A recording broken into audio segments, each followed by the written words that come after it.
A 10-year coffee sourcing contract can look foolish in one harvest and brilliant in the next. Sign one in January 2021, and by that August, after a frost in Brazil sent Arabica to a multi-year high, it reads one way. A year later, the opposite. Then in February 2025, drought and thin supply pushed Arabica above $4 a pound for the first time in history, past the old nominal record from 1977, and the same contract reads a third way. Same signature, 3 readings in 4 years. The verdict kept moving because the future kept moving. That's what a real decision under deep uncertainty actually feels like. Not a clean call you get right or wrong, but a bet whose scoreboard won't hold still. So this episode we make one anyway, out loud, from a blank page.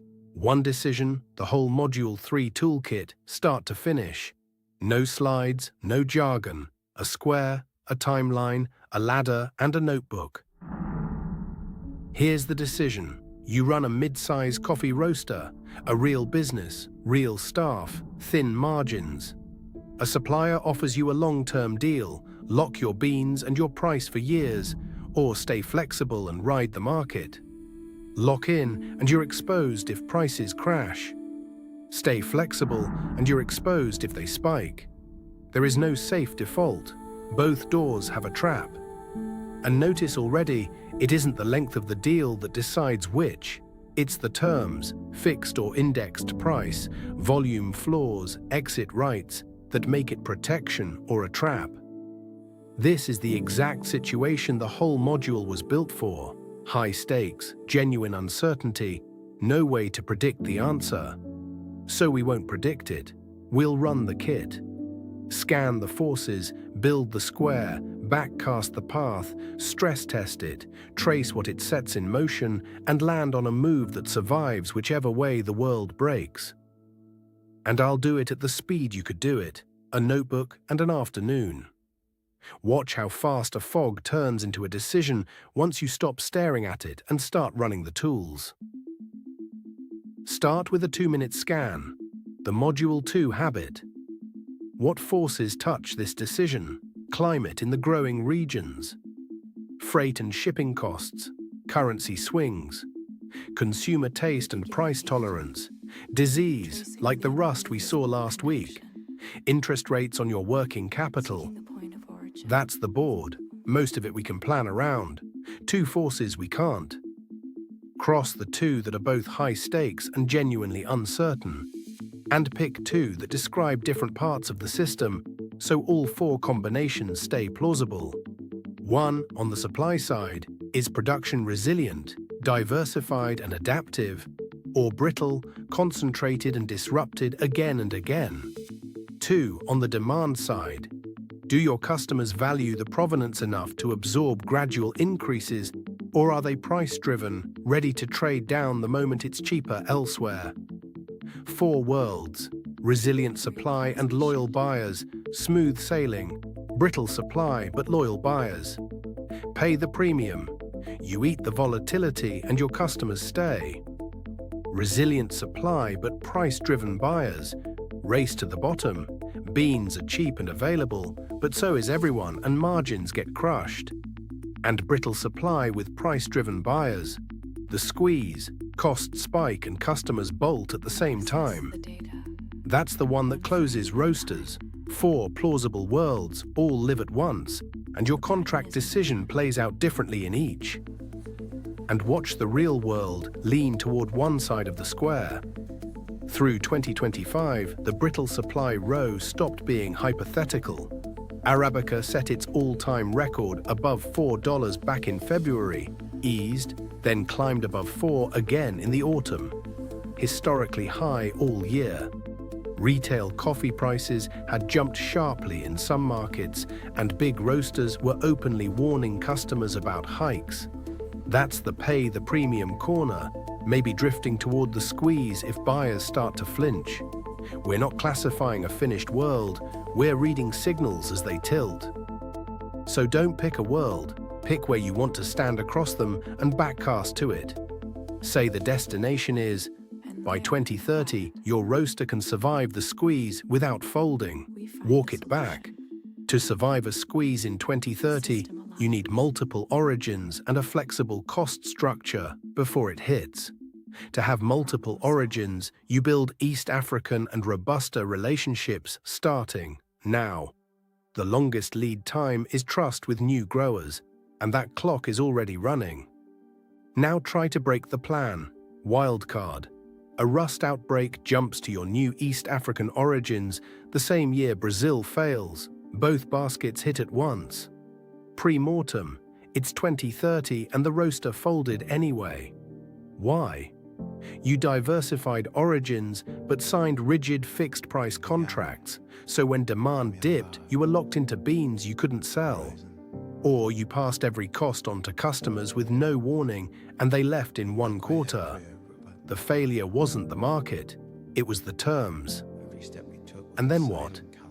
Trace your fix down a rung. First order, you lock in East African supply to stay safe. Second order, you become a major buyer there, which is good money for those growers. But if you demand single variety volume, you push them toward monoculture, the exact fragility that let rust wreck Central America. Third order, your safe new origin becomes as brittle as the one you fled. The fix, unwatched, rebuilds the risk somewhere else. Put all of that on the table and the decision stops being lock-in or stay flexible. It becomes a shape that survives every corner. Lock a portion of your volume, a minimum, at terms you can live with, enough to survive a supply shock or a price spike, and leave the rest uncommitted so you still benefit if prices fall. Spread it across origins, but reward variety and shade, not monoculture. Build a price pass-through you tell customers about early, so a hike doesn't feel like betrayal. None of that is a prediction. Every piece of it works in smooth sailing, in pay the premium, in race to the bottom, and in the squeeze. That's a low-regret move, not costless, but worth doing across every world you can imagine.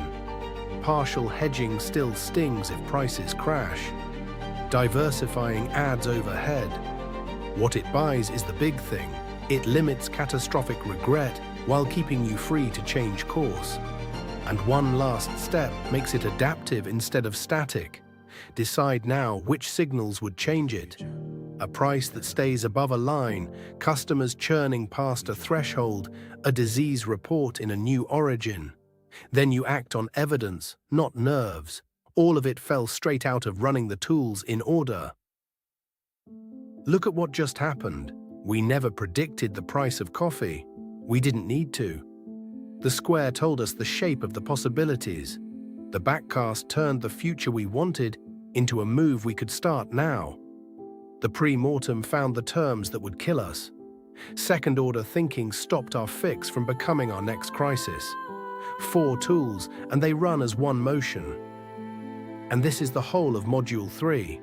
Not 4 disconnected techniques, one process for deciding when you can't know. Scan the board, build the worlds, backcast the path, break it before it breaks you, trace what it sets in motion, then do the thing that survives all of it. You can run it on a coffee contract, a job offer, a city budget, a move across the country. The domain changes. The motion doesn't. The payoff isn't certainty. Nothing in this course will give you that. The payoff is that you become hard to surprise. Scenarios aren't boxes the world climbs into and stays. The evidence leans toward one corner while other signals still point elsewhere. But when it leans, you've already stood there.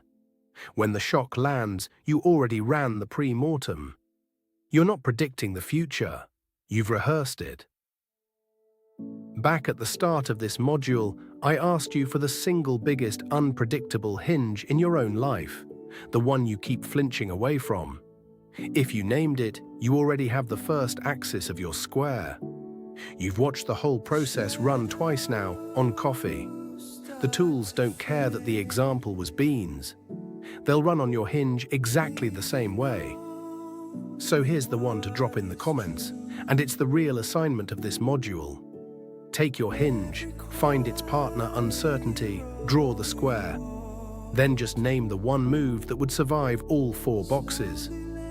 Put that move below, not the whole plan. One low-regret move, the thing you'd be glad you did in every corner, even though it isn't free. If you want the scaffold, I'm deciding whether to Oka. My 2 uncertainties are, and my low-regret first move is, because it keeps me safe while I watch Abracadabra. That's the entire kit compressed to a single honest sentence. That's Module 3. You came in able to see the future, you leave able to work it. But there's a piece the analytical tools can't reach. A scenario on a page doesn't move anyone. A backcast doesn't make a team believe. The next module is about the other half of foresight, the half that makes a future feel real enough to act on. Because the futures that change anything aren't the ones we calculate. They're the ones we can tell as a story.